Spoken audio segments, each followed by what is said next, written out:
میں نے جس آیت کریمہ کی تلاوت کا شرف حاصل کیا ہے اس سے متعلق کچھ بولنے سے پہلے آئیے ہم اور آپ مل کر انتہائی محبت و عقیدت کے ساتھ اللہ کے محبوب صلی اللہ علیہ وسلم کی بارگاہ بےکس پناہ میں درود شریف کا نذرانہ پیش فرما لیں۔ اللہم صلی علی سیدنا مولانا محمد وعلی آل سیدنا مولانا محمد وسلم صلاۃ و سلام علیک یا رسول اللہ صلی اللہ تعالی علیہ وسلم۔ اللہ رب العزت کا ارشاد گرامی ہے، یا ایھا الذین آمنوا اذا نودی للصلاۃ من یوم الجمعہ، یعنی اے ایمان والو، جب تمہیں جمعہ کے دن ندا دی جائے فاسعوا الی ذکر اللہ، تو اللہ کے ذکر کی طرف دوڑ پڑو، وذروا البیع، اور بیچنا خریدنا یعنی کاروبار بند کر دو، اور یہ تمہارے لیے بہتر ہے اگر تم جانو۔ اس آیت کریمہ میں اللہ رب العزت نے جمعہ کی فضیلت بیان فرمائی کہ جب جمعہ کی اذان ہو تو اذان ہوتے ہی آدمی کو چاہیے کہ دنیاوی کاروبار بند کر دے۔ لہذا جب جمعہ کی پہلی اذان ہو، ایک اذان، دو اذان جمعہ کے دن ہوتی ہے، ایک خطبہ کے وقت، ایک اس سے پہلے ہوتی ہے۔ جب پہلی اذان ہو تو اس وقت کاروبار آدمی کو بند کر دینا لازم ہے، اور کاروبار بند کر کے اور اللہ کے ذکر کی طرف دوڑ پڑو کا مطلب یہ ہے کہ نماز کی تیاری میں لگ جائیں۔ مثلا دکان پہ اگر بیٹھے ہیں اور اذان ہو گئی تو جیسا کہ اس دور میں ایک رواج چل پڑا ہے کہ دکان پہ بیٹھے ہیں اور اذان ہو گئی تو ان کو چونکہ معلوم ہے کہ آدھا گھنٹہ کا وقفہ ہے، لہٰذا دکان پہ بیٹھے رہیں گے، اور جب 5 منٹ بچے گا تو جلدی جلدی مسجد جائیں گے، اور وضو کر کے مسجد میں پانی ٹپکاتے ہوئے، چونکہ پانی پوچھنے کا بھی ٹائم نہیں ہے، اتنا ٹائم کم ہو گیا ہے، تو پانی ٹپکاتے ہوئے مسجد میں جلدی جلدی جائیں گے، اور 2 منٹ جب خطبے میں رہے گا تو سنت کی نیت باندھیں گے، آدھی سنت خطبہ سے پہلے پڑھیں گے اور آدھی سنت خطبہ کی حالت میں پڑھیں گے۔ یہ حال مسلمانوں کا ہے، حالانکہ قرآن کہہ رہا ہے کہ جب اذان دی جائے تو اللہ کے ذکر کی طرف دوڑ پڑو۔ اس آیت کی روشنی میں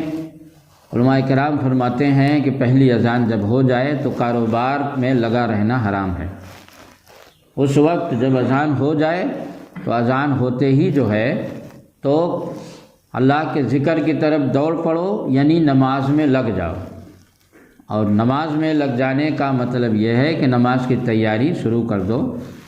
دکان بند کر دو، اور دکان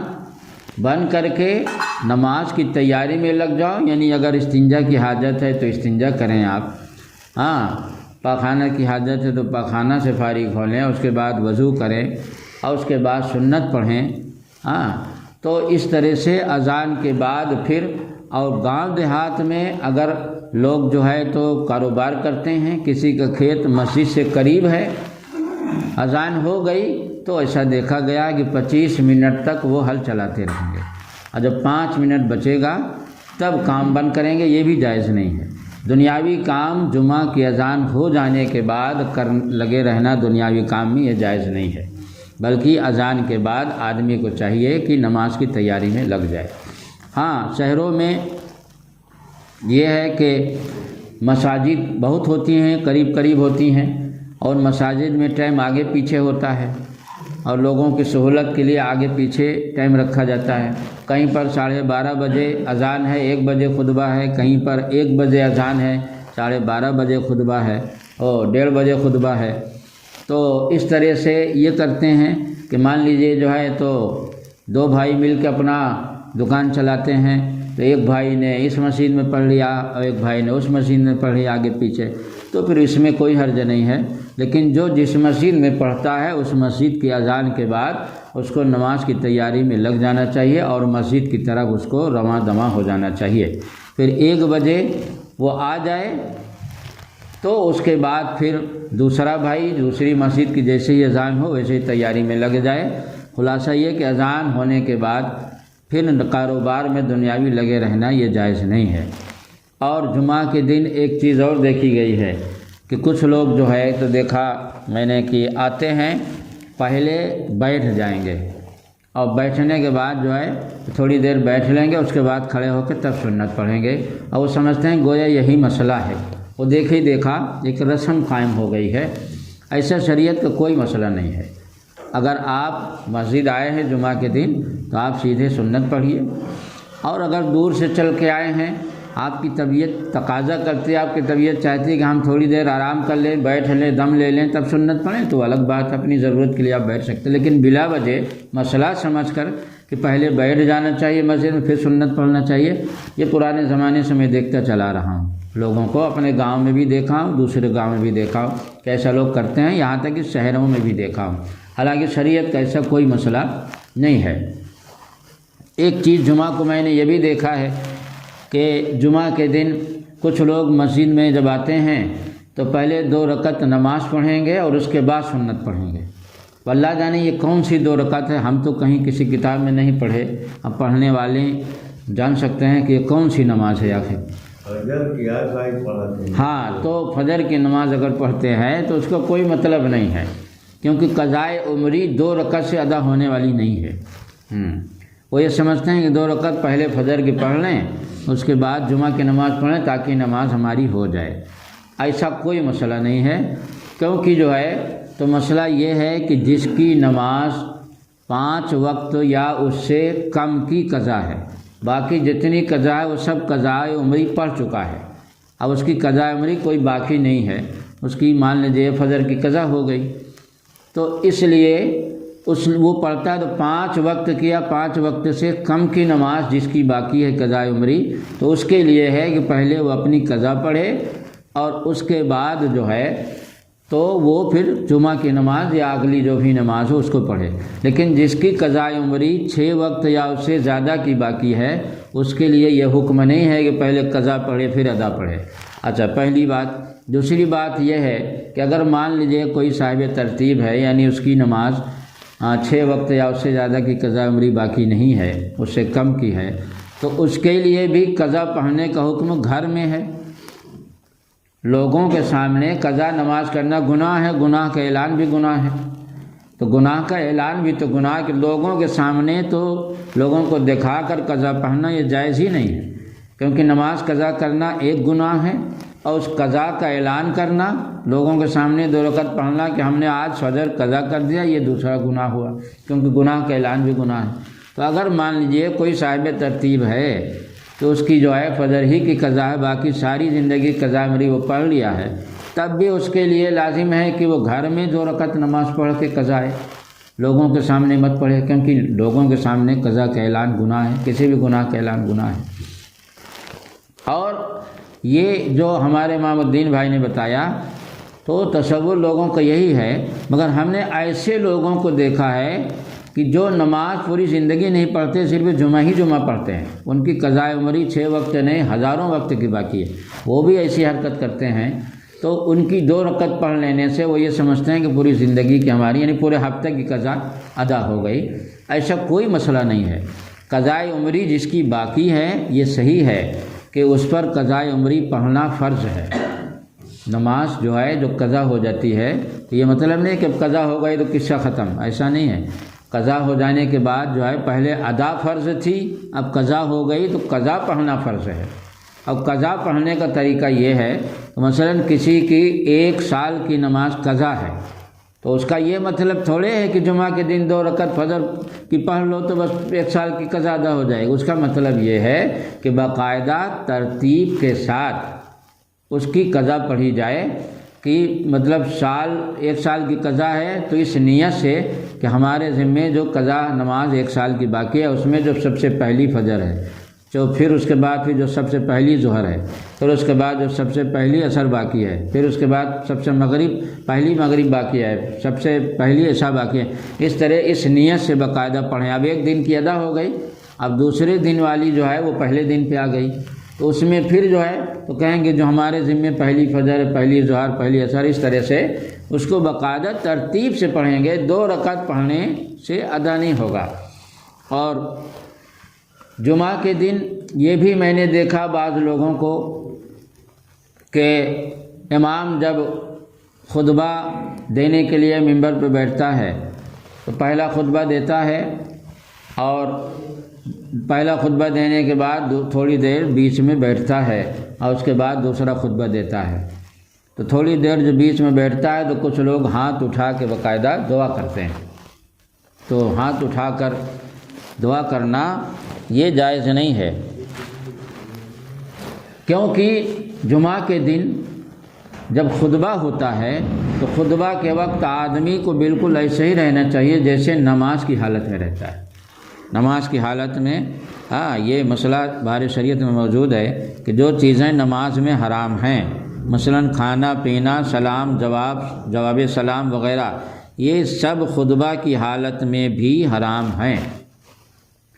تو جو احترام نماز کی حالت میں جیسے بالکل آپ نماز کی حالت میں ہوتے ہیں، اس وقت نہ آپ کسی سے بولتے ہیں، نہ کھاتے ہیں، نہ پیتے ہیں،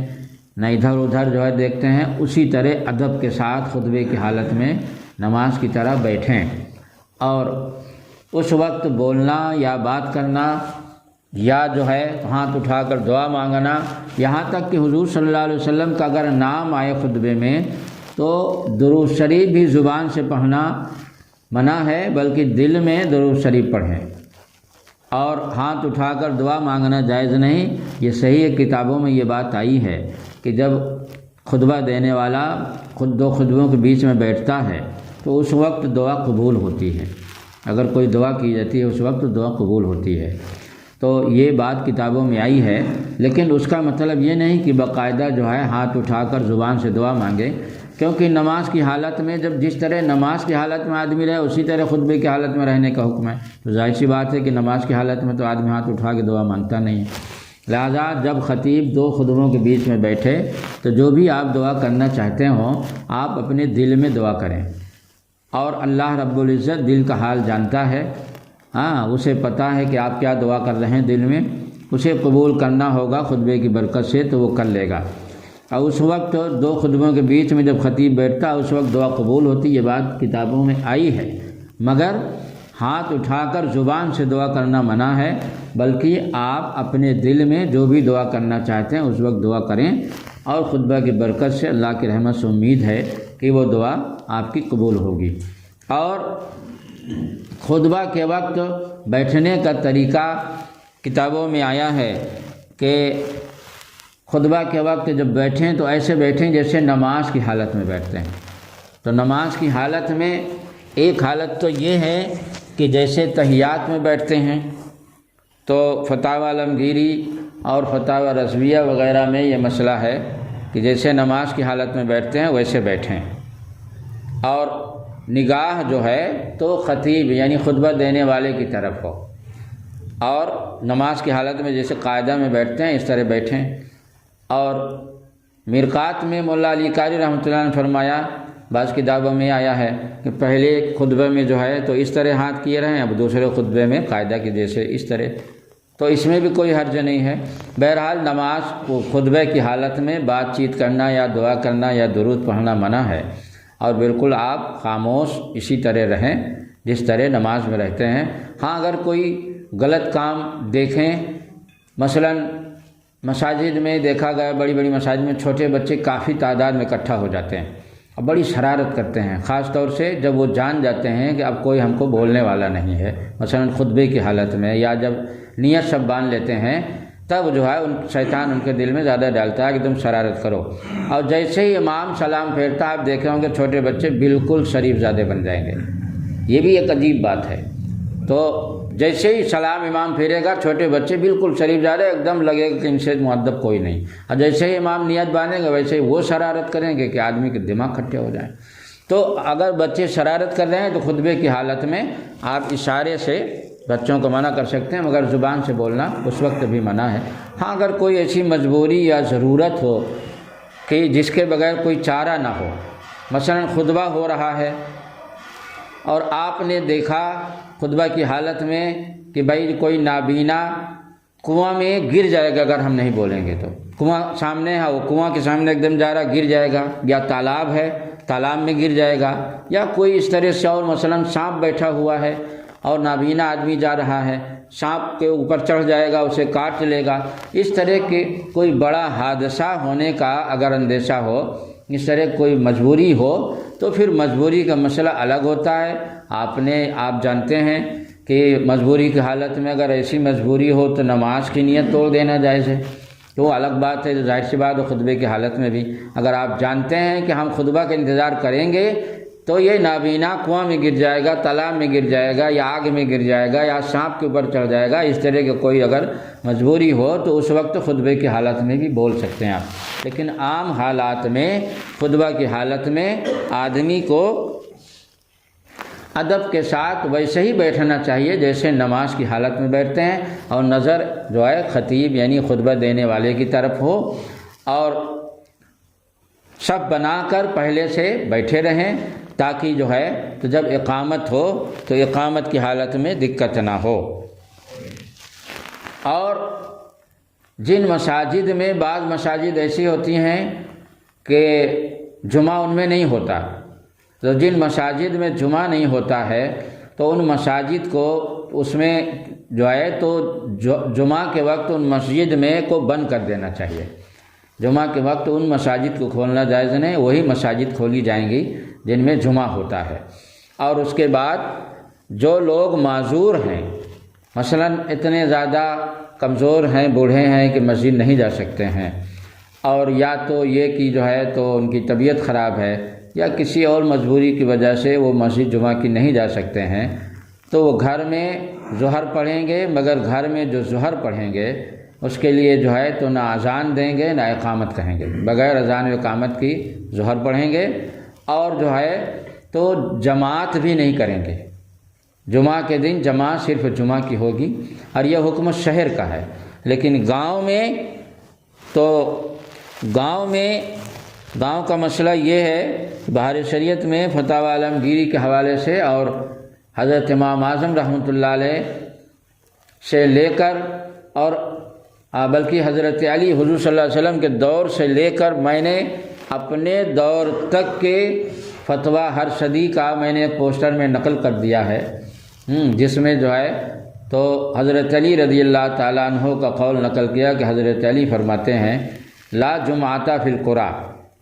یعنی گاؤں میں جمعہ کی نماز پڑھنا فرض نہیں ہے، مگر چونکہ فقہا فرماتے ہیں کہ اگر لوگ جمعہ کی نماز پڑھیں تو انہیں منع نہ کیا جائے، کسی بہانے وہ اللہ رسول کا ذکر کر دیتے ہیں، تقریر وغیرہ سن لیتے ہیں۔ لیکن یہ دیکھیے بہار شریعت آپ کے سامنے رکھی ہے، اس میں صفحہ نمبر 774 کے مسئلہ نمبر 55 پہ ہے کہ گاؤں میں جمعہ کے دن بھی ظہر کی نماز اذان و اقامت کے ساتھ با جماعت پڑھیں۔ گاؤں میں جمعہ کے دن بھی ظہر کی نماز اذان و اقامت کے ساتھ با جماعت پڑھیں۔ اس لیے حنفی مذہب میں چونکہ یہ مسئلہ ہے، حنفی مذہب میں کہ جمعہ کے دن گاؤں میں جمعہ لوگ پڑھیں تو ان کو پڑھنے دیں، منع نہ کریں، لیکن جمعہ کے بعد ظہر کی نماز با جماعت پڑھیں۔ اس لیے میں یہاں پر جمعہ کے دن بھی ظہر کی نماز جماعت کے ساتھ پڑھتا ہوں۔ اگر کوئی نہیں پڑھتا، فتنہ فساد کرتا ہے، تو ہم کو اس سے فتنہ فساد اور لڑائی جھگڑا کرنے کی ضرورت نہیں ہے، مسئلہ بتا دینا ہمارا کام ہے، جو مجھ سے پوچھتا بتا دیتا ہوں۔ پھر میرے والد صاحب مرحوم نے مجھ سے ایک بار فرمایا کہ جو ہے تو چونکہ ہمارے گاؤں میں بھی جمعہ کے بعد ظہر کی نماز ہوتی ہے جماعت سے، اور حنفی مذہب میں ہم لوگ امام اعظم ابو حنیفہ کے مقلد ہیں، امام اعظم ابو حنیفہ رحمۃ اللہ علیہ کا یہ فتویٰ ہے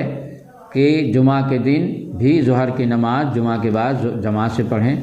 تو اس لیے جو ہے ہمارے گاؤں میں بھی نماز ہوتی۔ تو والد صاحب نے فرمایا کہ جو ہے تو چونکہ کوئی نیا آدمی آتا ہے جو مسئلہ نہیں جانتا ہے تو بحث کرتا ہے، اس لیے اس کے لیے جو ہے آپ کوئی دلیل و ثبوت کے طور پر کوئی فتویٰ لکھ کر اور مسجد میں لگا دیں۔ تو میں نے جو ہے تو اس میں تمام حوالے تلاش کے، اور صحابہ کے دور سے لے کر اپنے دور تک کے فتوے کو میں نے اس میں جمع کر دیا، اور پمفلیٹ کی شکل میں ہمارے گاؤں میں یہ شاید آج بھی فریم کر کے لگا ہوگا، میں نے والد صاحب زمانے سے اب تک لگا ہے، اور اس میں دلائل ہیں، میرے پاس فائل میں بھی یہ فتویٰ موجود ہے۔ لہذا شروع سے لوگ گاؤں دیہات میں جمعہ کی نماز نہیں پڑھتے اور شہروں میں دیکھ دیکھ کر ظہر کی پڑھتے آ رہے ہیں، تو اعلیٰ حضرت امام اہل سنت علیہ رحمہ فرماتے ہیں عوام کی بات نہ اپنے لیے دلیل ہے نہ دوسرے کے لیے، اور آپ کسی بھی عالم سے پوچھیں گے جو عالم دیندار ہے، ذمہ دار ہے، محتاط ہے، تو وہ یہی بتائے گا آپ کو کہ حنفی مذہب میں جمعہ کی نماز اگر لوگ پڑھتے ہیں تو منع نہ کیا جائے گا، جمعہ کی نماز پڑھی جائے گی، مگر جمعہ کے بعد 4 رکعت ظہر فرض کی نیت سے جماعت کے ساتھ پڑھیں گے۔ اس لیے میں یہاں پڑھتا ہوں، اور ایسے ایسے مفتی پیدا ہو گئے ہیں خود ہمارے ضلع کوشمبی میں کہ جو ناظرہ تک نہیں پڑھے ہیں، اور وہ کہتے ہیں کہ مدرسے میں جمعہ نہیں ہوتا ہے۔ اور کیوں نہیں ہوتا؟ اس لیے نہیں ہوتا کہ ظہر کی نماز پڑھائی جاتی ہے، اب سامنے جب بلایا جاتا ہے سامنے نہیں آتے۔ بہار شریعت پوری دنیا میں اس کتاب کو معتبر مانا جاتا ہے، فتاوی عالمگیری کا حوالہ بھی اس میں دیے ہوئے ہیں۔ اس مسئلے میں فتاوی عالمگیری جو حضرت عالمگیر رحمۃ اللہ علیہ کے زمانے میں 336 بڑے اکابر مفتیان کرام اکٹھا ہو کر اس کو لکھے تھے، اور اس میں جو معتبر مسائل تھے ان سب کو اکٹھا کیا، اور کورٹ میں اس دور میں بھی اس کا فیصلہ ہوتا تھا فتاوی عالمگیری سے، مسلم کے جو مذہبی مسائل ہیں، اور آج بھی کورٹ میں ہدایہ اور فتاوی عالمگیری رکھی ہوئی ہے انگلش زبان میں، اور کورٹ کے جج آج بھی جو ہندوستان میں مذہبی مسائل جو ہوتے ہیں ان کو ہدایہ اور فتاوی عالمگیری وغیرہ کی روشنی میں وہ فیصلہ کرتے ہیں۔ فتاوی عالمگیری آج بھی کورٹ میں معتبر ہے، ایسی معتبر کتاب ہے کہ جس کو جو ہے تو شریعت بھی مانتی ہے اور سیاست بھی مانتی ہے۔ اس کتاب میں یہ مسئلہ موجود ہے کہ گاؤں دیہات میں جمعہ کے بعد ظہر کی نماز جماعت سے پڑھنا فرض ہے۔ مسئلہ بتا دینا اپنا کام ہے، ماننا نہ ماننا سننے والوں کا کام ہے۔ جو ذرا سنت نہ پڑھے ہو سنت ادا فرما دیں۔